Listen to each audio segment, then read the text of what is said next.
Hello and good morning, Composition 1 students.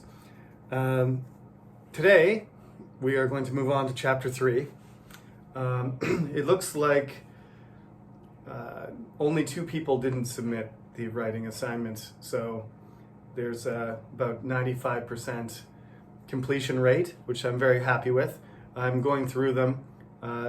Basically, so far, the writing has been quite good. And at some point, I think we should have a Zoom meeting, but not yet because midterms are coming up. But as you know, in this class, there is no midterm. So we'll just continue moving through the textbook for now. And once I give you your feedback from the first paper, I think that would be a good time for us to have a Zoom meeting and just talk to each other in a live situation. Obviously, the coronavirus numbers have not really gone down recently, so we will continue to do things online. If you have any questions or concerns, please send me an email. That's the best way to get in contact with me. If it's an emergency, you can text me, but otherwise, just send me an email and I'll get back to you I usually say within 24 hours, but things have been pretty hectic recently, so within a couple days at least. If I don't respond to you within a couple days, then send me another email and remind me, because that's my fault. I've forgotten somehow.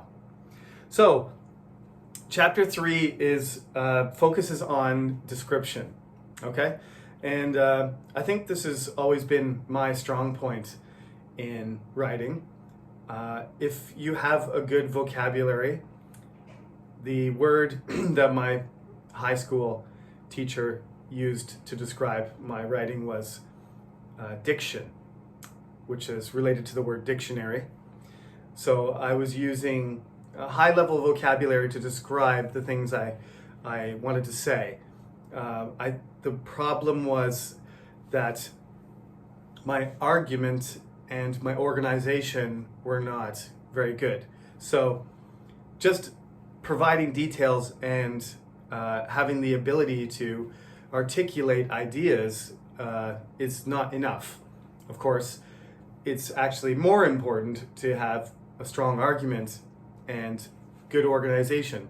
Those are the basic building blocks of English writing, or writing in any language. If you're writing in order to convince somebody of the validity that you have an important thing to say. If you're going to communicate effectively, argument and organization are more important. So when I'm grading your papers, that's what I'm going to consider first. One student emailed me and asked me, well, what is the criteria for judging the paper? And I said, well, it's sort of like honestly, the marking rubric is like a hierarchy. So argument is first, your thesis, your statement, how clear it is, and the support for your idea, your main idea, and your reasoning, that is first. That's what is the most important thing.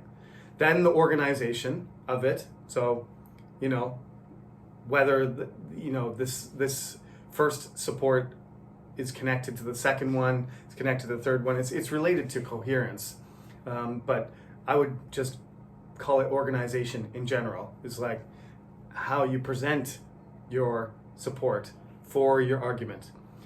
The connections and the order are the most important thing. That's argument and organization. From there's a lot of other things to consider. The content itself, whether you've used sources, and whether the actual information that you've used is good quality. So that would qualify, I think, as content. And then after that, you get into things like vocabulary and creativity and style, but those are at the bottom. Argument, organization, and content are the first 3 things that I look at, and then I judge you on that basis. Basically, if you have those first 3 things, if your paper has those first 3 things, chances are you're going to get an A. and those other things I just mentioned, like vocabulary, diction, style, creativity, they're small factors that might make a difference between an A and A plus, you know, and in some cases a B plus and an A, but they're smaller elements. So what I want to say is this chapter is about expanding your vocabulary. I think chapter 2 and chapter 1 are more important, but we are going to try and expand your vocabulary this semester, and I want you to be able to demonstrate this. So there is going to be a similar exercise on the exam based on this first paragraph and picture in the textbook. So on page 20, you will see chapter 3 is called A Favorite Place.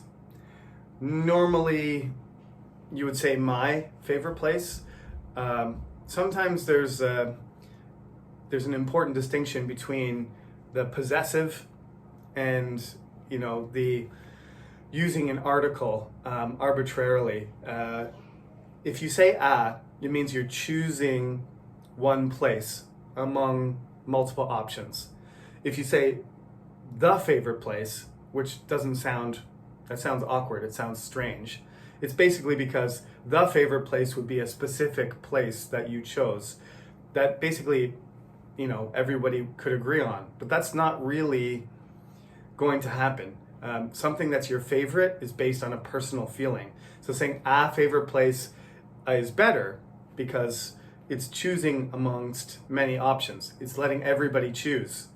But more commonly, we would say my favorite place, because this is actually the subject, the topic is oriented around your personal opinion. So I also got some questions. One particular student asked me, I won't mention who it was, but she asked me whether if you use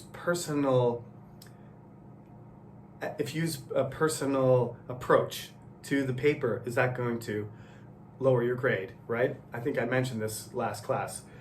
No, it doesn't, but the more impersonal you make it, the more convincing it seems to a larger audience. So that's what they're doing here with the title of this paragraph, A Favorite Place.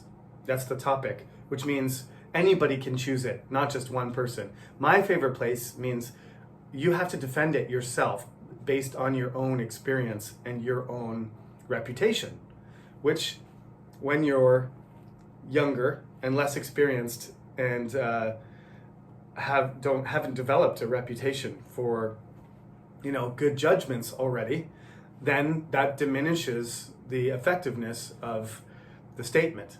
So making statements are important. If you make them impersonal, it makes the statement stronger. Okay?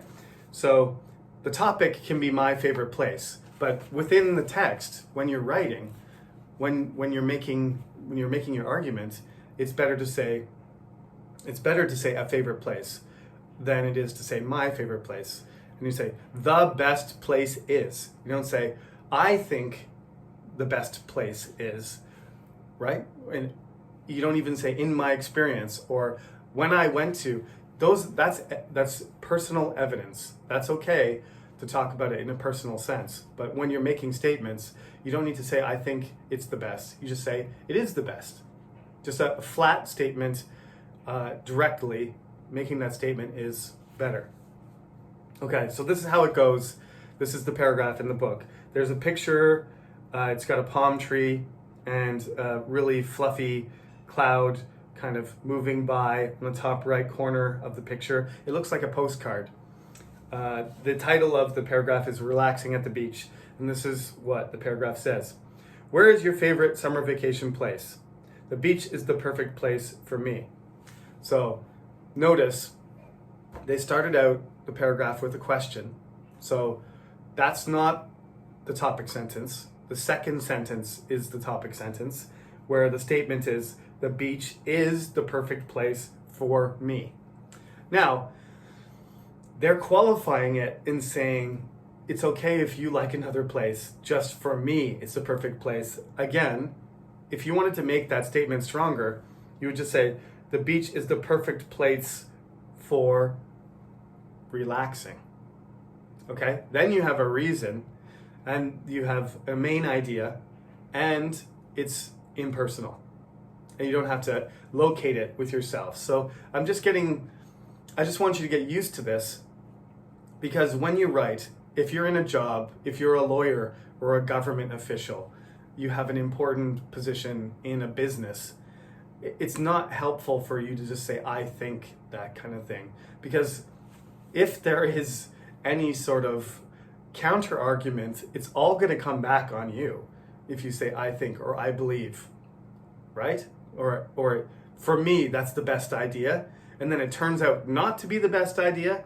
That's just leaving yourself open to people blaming you and countering your argument because it's personal.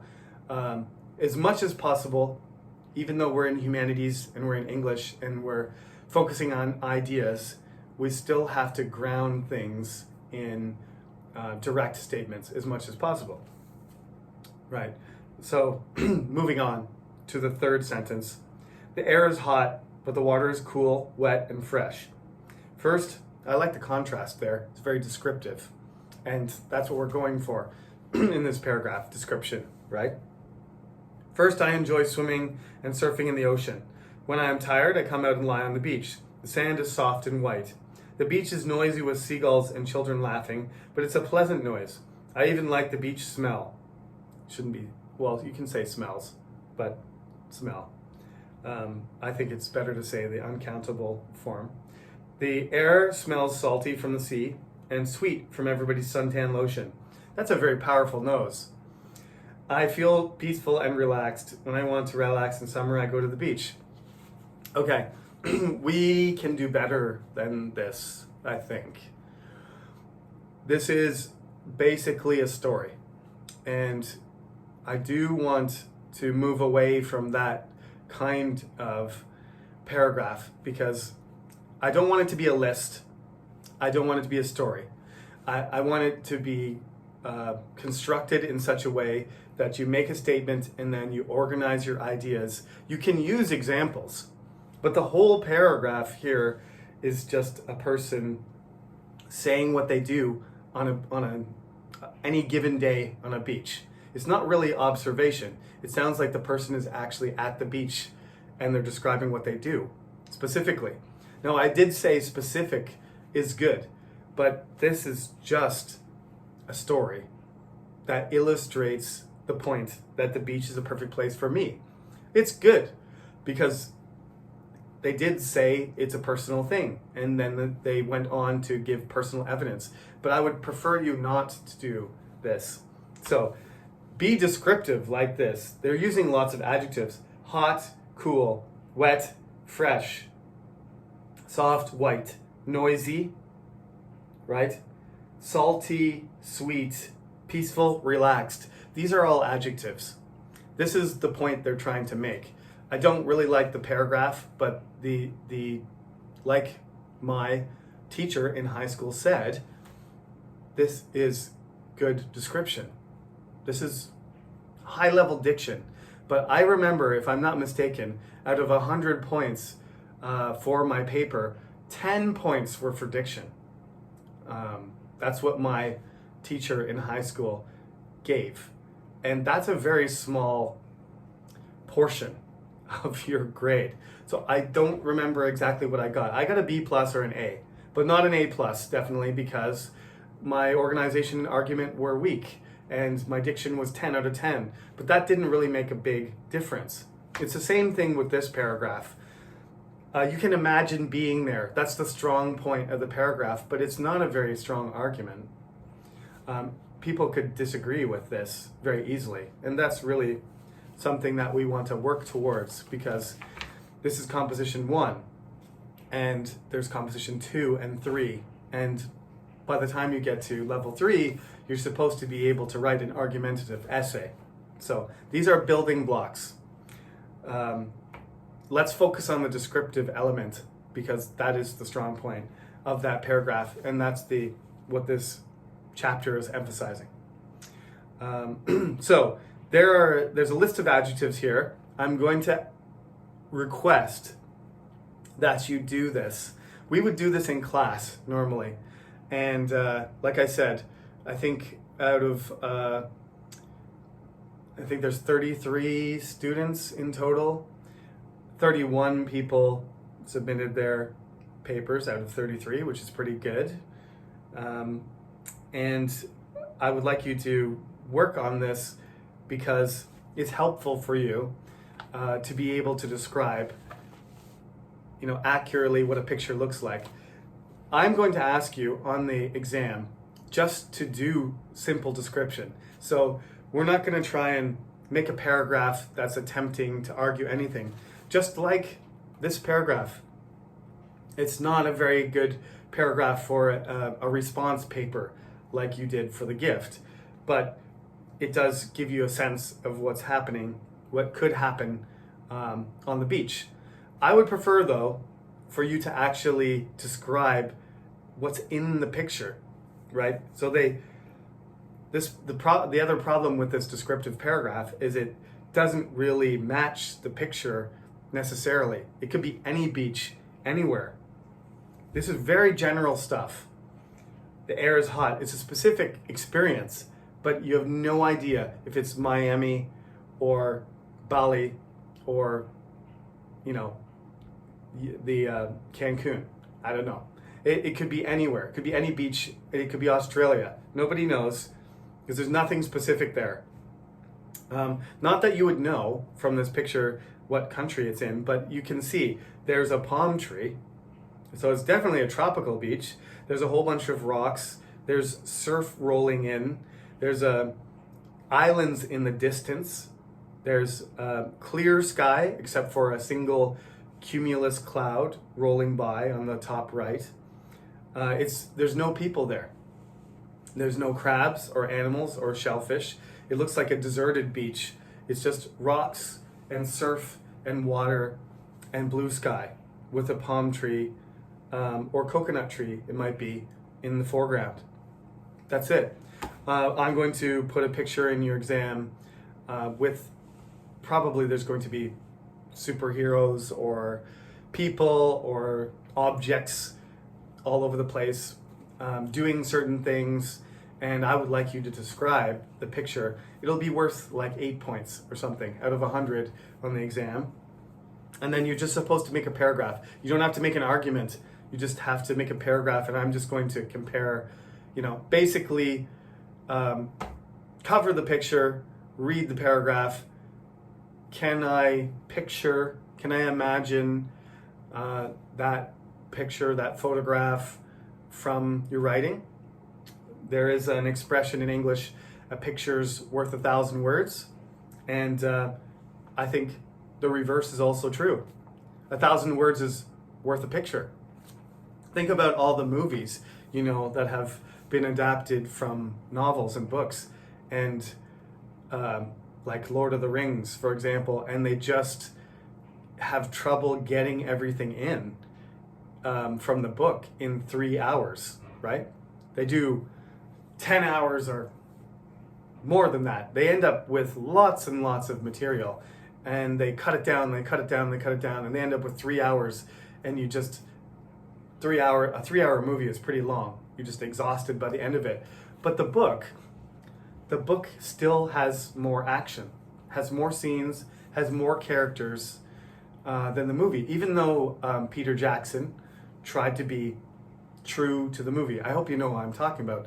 Lord of the Rings, a pretty famous series of movies, and there's The Hobbit as well. But that's just a good example of how descriptive, Tolkien was super descriptive. His world and his characters had a lot of depth, and he was an Oxford professor. He was a linguistics professor, and of course, he was capable of describing things in a very specific level, and it was so detailed that it was difficult to turn into a movie. Even Harry Potter was difficult to turn into a movie, and I'm not a big Harry Potter fan in general, but those movies are pretty long because the novels have a lot of detail that brings the story to life. Similarly, in your paper, if you're very descriptive and very specific and you argue with a lot of detail, then it provides more support for your statements, and it's going to be more persuasive. It's going to be more effective in communicating your idea. So this is just a kind of specific exercise that will be on the exam. So put a star on page 20. Like I said, I'm going to choose a picture that has a little bit more going on than just a tree on a beach. It'll probably have more people or things happening in it, but it's going to be that type of thing where you just have to write 10 sentences or so describing what you see in the picture and see how descriptive you can be. So the exercise on page 21 asks you to categorize the adjectives that are describing places into the chart. There's looks, sound, smell, and feel. These are related to senses, obviously. Feel being touch, smell, your nose, sound, ears, and look, eyes. There are five senses. Sorry, I almost said sentences. There are 5 senses. We're missing taste here, but normally you don't go around touching your environment with your tongue. That's not only disgusting, but also dangerous. So you've got a whole bunch of different words here: dark, dry, exciting, fragrant, loud, sharp. What I normally teach in class is that there's usually a range of words, and English is a huge language. It's the biggest language in the world. There's hundreds of thousands of words in English. The average person uses 30,000 to 50,000 words if they have a university education. And there are thousands and thousands beyond what the normal person would use. And so you have a lot of choice. That's the good point. That's the good side. The bad news is there are a lot of words to learn. And if you read really, if you read really complicated fiction, really high level writing from different periods, James Joyce, Charles Dickens, William Defoe, Shakespeare, Thomas More, even though that's originally in Latin, there's going to be a lot of words that you have to learn. This is an advantage if you want to be specific in your description. If you're trying to communicate something simply, it's kind of makes things more complicated because there's a lot of words that seem like they mean similar things. So there is this thing called nuance. It's a French word, nuance, and it just means the small differences between words. So you're going to get a range of descriptions and words to choose from. And I have to caution you, what you do and what I do, when you get a word in English and you translate it into Korean, or you go the other way, Korean word into English, you're probably going to get a lot of choices in English, and some of them are just going to be, they're just going to be wrong. The nuance is too important. The word is a positive word, but when you translate it into English from Korean, it ends up giving you a negative word, which is the opposite of what you want, right? It's like describing somebody as frugal. A frugal person is somebody who saves money, and being frugal and not spending and saving your money for your family and for yourself, that's a positive thing. But if you call somebody stingy, that means that they don't spend money because they want to keep it for themselves and they're greedy, like Scrooge. That's a totally different, those words actually mean the same behavior, but the nuance, the context is the opposite. So if you want to say somebody's careful with their money, you say, frugal. And if you want to say somebody doesn't spend any money and they don't enjoy their life and they're not generous and they don't help other people, then you say stingy. Okay? So there's a spectrum for every type of adjective, basically ranges from positive to negative. If we're going to talk about appearances also, usually we talk about attractiveness, right? Words like handsome versus pretty usually get associated with, handsome gets associated with good-looking men and pretty with good-looking women. And if you call a man pretty or a woman handsome, it sounds awkward. But if you read Jane Austen, there's handsome women all over those stories, and that just means they're good-looking women. And vice versa. You can definitely say a pretty man. It doesn't mean that he's wearing lipstick or that he's dressed up as a lady. Pretty man just means an attractive man. Now, context is important, and you have a choice. You can say beautiful. Beautiful is pretty neutral, so that might be a better choice. Beautiful man, beautiful woman, beautiful animal. If you said pretty animal or cute animal, that would sort of mean a different thing. Cute is usually associated with, younger, youthful attractiveness, right? And you could be an old person and be cute as well. I'm not saying that's not possible. You can be a cute old lady. It's associated with kind of innocence and youth, but could be old age too. But me, for example, if you're going to give me a compliment, you could say I'm ugly if you want to be negative. But if you're going to be positive, you probably wouldn't say the middle-aged professor is cute, right? The old professor is cute. That's possible. But the middle-aged professor is not. Okay? So this is nuance. These are, the words get put into certain contexts, and the differences are important to know. So I also usually mention, we often modify adjectives by saying very, right? Or really. But when you get to the extremes, when you get to something that is an extreme adjective already, like gorgeous, like you can say very beautiful or really beautiful. That sort of sounds normal. But if you say really gorgeous or very gorgeous, it sounds like it's already at its maximum, right? So you can say really ugly. The professor is really ugly. You can say that, but you don't say really monstrous or really grotesque because grotesque and monstrous are already so descriptive and powerful on their own that when they're modified, it sounds like you're just, it's redundant. It's not necessary. Okay? So when you have these stronger words that are reserved for really extreme situations, right? Gorgeous is already at the maximum description of attractiveness. If he is gorgeous or she is gorgeous or the weather is gorgeous, it can't be any more attractive. That's it. That's the limit. It's the same thing with emotions, If you say you're happy, you can certainly say I'm really happy or I'm very happy.